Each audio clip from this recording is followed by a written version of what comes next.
Hello and welcome to the Blues Kind Show. On today's episode, more Carlton cope. Another moral loss, but you know, we got to look on the bright side. Let's get into it.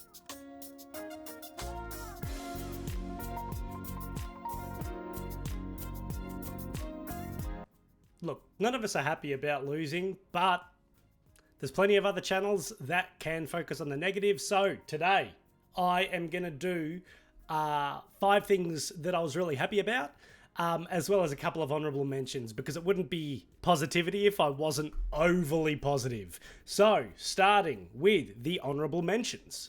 Number 5, Billy Wilson in the VFL. Our first honourable mention is going to the VFL team that ran out victors by 25 points over the Tasmanian Devils, 93-68 down in Hobart. But it was Billy Wilson with a starring role, splitting some time through the midfield and the half back line with 41 disposals, 19 of them kicks, 22 hand passes, 6 marks, 1 tackle. Not going to say that I watched the whole game because I haven't had a chance to yet, but from what I saw, Billy's ability to drive with his legs, he's a real point of difference in terms of pace. It is the sort of thing that I think that could definitely get him into the ones in short order. I don't know how you have a performance like that from a young bloke who has debuted before and not reward him with a senior call-up in short order. So hopefully we might see him as soon as the Saints game, but good on you, Bill. Good on the twos for getting the job done. 2 in a row. Well done. Honourable mention, Paddy Crips.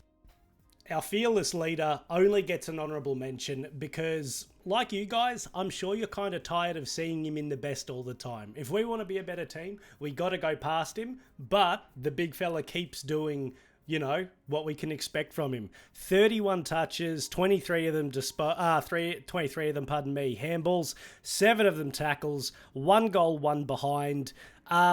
Look, another really strong game. 24 out of his 31 touches were from contested possessions. If we want to continue to be a good team, we obviously need a consistent outcome and output from our fearless leader. If I'm going to have to keep making these sort of cope videos though, Crips is very rarely going to appear in the top 5 unless he does something astronomical, because I would ideally like to highlight some other people. But Rick, once again, really good job on your big fella. Number 5, Will Haywood. I thought Will had his best game for the club. I think he is adjusting now to the role that we seem to be asking him to play, which is further up the ground, while I and many other people don't think that that is necessarily the best role for him. I want to give him his flowers because, all we can ask him to do is to play the role that he is asked to play. I really liked what he brought to the team in terms of run and overlap. I thought his clean touch further up the ground, as opposed to closer to the goal, really made a difference for a team which can be a little bit fumbly at times. He had 21 touches, 9 marks, really good, 3 tackles. Good game for anyone. So for me, for a guy that I had quite high hopes for, to see him seemingly find a bit of his groove was wonderful to see. All we need now is to start seeing him hit the scoreboard a little bit. But if he is going to be in a role that doesn't require him to be as close to goal, as long as he's setting us up, as long as he's clean, as long as he's providing us with an outlet, he's doing his job. So would I like to see him move closer to home? Yeah. But at the same time, kind of happy with how he did his role. If he does this every single week, we suddenly have a really nice looking half-forward flanker. Well done, Will. Number 4, the forward line. Not all of these are going to be individual players. If there's a whole area that I like, I'm tossing it all in. I don't care if I just did Will Haywood, and I certainly don't care that I'm getting to Brody Kemp later. So, the forward line, generally speaking, 4 goals to Kemp, 3 goals to Gov, 2 goals to Moya. Just quickly on Moya, do I think he does enough? No. But in terms of efficiency and bang for buck, the ability to be able to kick set shots well, huge difference for this forward line. Same for Gov, same for Kemp. None of them are high disposal getters, but their efficiency does seem to make a difference. Kemp not always efficient, but he was last night. Want to shout out Ben Ainsworth. No goals this week, but his busyness around the ball for me is great. He injects a lot of energy. Saw him go into some centre bounces, and I thought that really, it gave him an opportunity to get into the game. He's an agitator, which I really like. He got in the face of Mason Cox, and I hate to say it, Mace, it's a bit embarrassing. You're 211 centimetres fighting with a guy who's like 180. Wow, you toughie. But just to get back onto the positive side of things, I think that Ben Ainsworth has easily been our best recruit this year. Number 2 would probably be Ollie Florent. But in terms of giving us a dimension that we didn't have and seemingly, adding dynamics that we wouldn't have been able to get from within the list, Ben Ainsworth for Corey Durden and a second round pick, to me, has been a wonderful trade. Taylor Byrne looking a little bit tired. It's his first season. Maybe some time in the twos could do him some good. Might also give a nice opportunity for someone like Flynn Young to come in, or Jack Ison, who kicked 4 goals in the twos yesterday. Should have shouted him out earlier, but he gets his little moment here.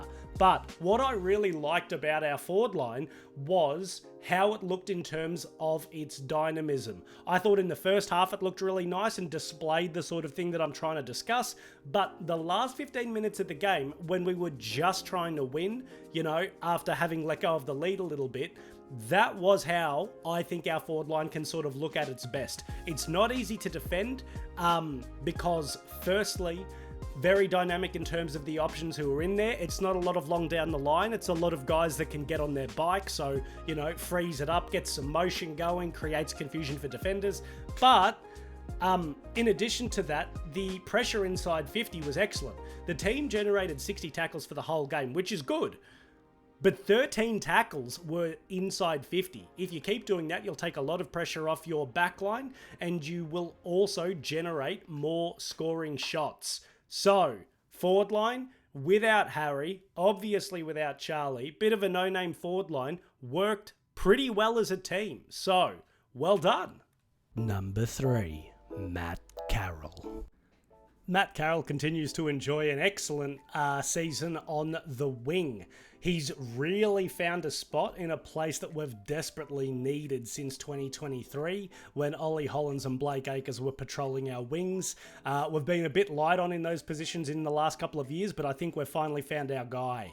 Averaging 17 touches a game, which is a career high for him in his 3rd year. But his disposal efficiency is in the high 60s, kicking efficiency in the high 50s. Not amazing, but given he's only 21 and in his 3rd season, what I thought I'd do is compare him to someone who he reminds me of, Ollie Dempsey. So I compared Ollie Dempsey in his 3rd season, which was 2024, to Matt Carroll in his 3rd season, which is this year. Disposals, very similar. There's less than 1 per game difference. Disposal efficiency, almost to the percent the same. Kicking efficiency, Matt Carroll slightly higher, at 2% higher. But what I wanted to note is that Ollie Dempsey's is shot up to almost 70% by foot this year. If Matt Carroll wants to become one of the better wingers in the league, this is what he would need to work on. Inside 50s, he's going at more than Ollie Dempsey at the same age, and meters gained way more. I want to be clear, Ollie Dempsey, playing in a better team than what Matt Carroll is playing in at the minute, didn't need to do as much in his 3rd season, but what it shows to me is he might be on the trajectory to being one of the better outside players, one of the better wingers in the competition. Fingers crossed, because if he can be, we've locked down that position. For a guy that we got as a rookie, didn't play in his 1st season, got delisted, re-rookied after a good off-season, played in the back line last year, he's a free hit. He's a really nice size. I think he's about 6'2". He's hard and tough, which we need a lot more of in the team, and he's a better kicker than most. Well done, Matty Carroll. Number 2, Sam Walsh. Walshy has not shown that he is at Crippers level just yet for mine, and as a result he can still make the podium. But I'd love it if by the end of the year he's going so well he can never make it again. But he had 32 touches, 19 of them kicks. We love to see it. 1 goal, 1 behind, 5 marks, 7 tackles. Really strong game overall. To me, though, the highlights were largely near the end of the game, when we were in win-now mode, when we had to try to run down a 5-odd goal lead. And I think that's when you really see the best of him, when his urgency is at his absolute highest. We saw his power, his overlap, and his relentless will to try to win every contest that he's in. He's a wonderful follow-up tackler, as I said, 7 of the things. Walsh could afford to be more tidy. But I think what this will come from is something that probably dogged Cripper at the start of his career, needing to trust his teammates a little bit more. A lot of the mistakes I see Walshy makes is when he takes an extra couple of steps before kicking, or when he takes an extra bounce, or he takes on one too many tackles, instead of just giving the option that is available, or surging for yards where possible. I think if he can get the balance in his game a little bit better in that regard, I think he could go to another level. He's having a strong year, but we need more damage out of him to get him back into All-Australian contention. And I think we're seeing times in games where he does take the game by the scruff of the neck. I think he was our second best player overall on the night. And I think he could easily become our best if he's able to get this balance right in his game. Number 1, Brody Kemp. After a 16-touch, 8-mark, 2-goal performance against the Magpies, Brody has had his best game since his 5-goal performance last year against the Bulldogs. This game was the epitome of efficient for Brody, with 8 touches, 7 of them coming from marks. All 8 touches were kicks for 4 goals and 1 behind. I had a soft benchmark for Brody in the preseason that I didn't go with on my channel, and I'm regretting that now. But the soft benchmark was essentially, I thought for him to have a successful season, you would want him to be getting around 35 goals. 30 to 40 sort of goals was roughly the mark, especially when, you're hoping for more out of Harry. Currently, through 7 games, he has 11 goals. To do some really lazy maths, 11 goals in 7 games means he is on track for 33 goals through 21 games, so through a complete season, he'd get to about the 35 mark. He's currently going at a really good pace for a guy who often needs to play as the number 2 instead of getting the opportunities of a number 1. But what do we think of this list? On the left, we have the 2015 Coleman Medal race after the season had concluded. And on the right, we have the Coleman Medal race so far this season prior to the beginning of this round. What I'm trying to show in the yellow is players that I consider to be a bit more of an old school type of full forward, who are more mark on the lead or mark by, contested situations where they might be playing bare in the square or whatever it happens to be. Not as agile, but more big and powerful types. In the green, I have guys who utilize their running a lot more as part of their game.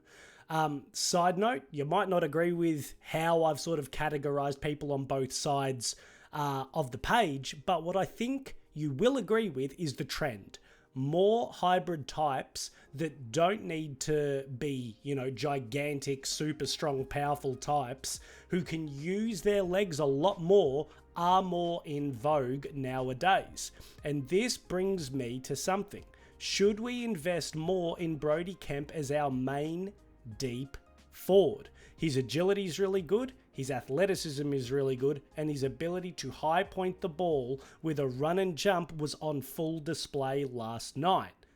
The person whose game he sort of reminded me of last night was Mitch Georgiadis, someone who was taken in the same draft as him, a couple of spots away. But the big difference is while Mitch was given time to develop as a forward, he spent his whole career there.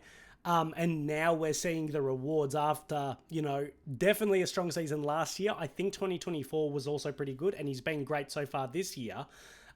If Brody could have another offseason to add a little bit more size after having played so much in defense last season, a little bit more size to help him when he needs to wrestle, this, I think, could free him up then to rely on his strengths by getting away from his man using his legs. There was a really good example last night where he got a free kick because he was basically just running Brennan Cox off his feet. Brennan Cox scragged onto him, got himself a free kick pretty much at the top of the goal square. I think he might be able to be a very effective forward for us in the mould of Georgiadis, or, you know, to set the sights slightly lower than a really, really good player, Brody Myercheck or Van Rooyen from Melbourne, I think are guys that he could kind of work in that mould.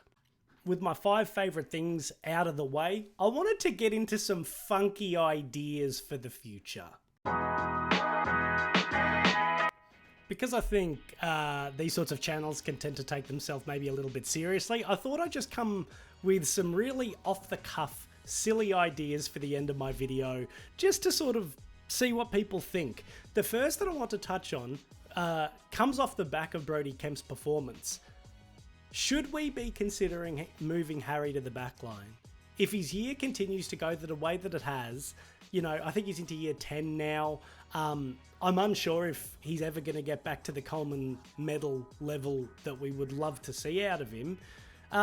I think he could join in the trajectory of players like Liam Jones or Lob. Going back, Ted, what was his name? Ted Richards, that's right. Ben Reid, guys who started as forwards, moved back to differing levels of success. Michael Hurley, he's one of the best marks in the comp, wouldn't need to worry about set shot goal kicking, and it means that we'd have someone to play on the really big buggers. So is it an idea to consider? The other one I wanted to just toss in for a little bit of fun, I know that I shouted him out very briefly earlier, Ashton Moir. He might be the best kick on our list. Would it be worth thinking about moving him to the half-back line? Again, for both of these changes, I'm not saying they've got to happen immediately. Is it something you could consider either later into the season, given the season does look like it's probably slipped away from us there, to see if you can get more out of these two guys? Ashton Moir is a guy that I think of in the mould of as maybe like a Leon Davis type or a Jack Sinclair. Started their career as forwards, weren't very prolific, but when they moved to the back line and you could get the ball into their hand, not only did they get a shitload of the ball, but they use it really well. I don't know if it's something he would go for, but if you want to get more out of this guy, I think it's something half worth considering. Once again, my funky ideas are not meant to be taken too seriously. But with all of that said, thank you everyone for joining me today. If you haven't done so already, please subscribe. And as always, go Blues!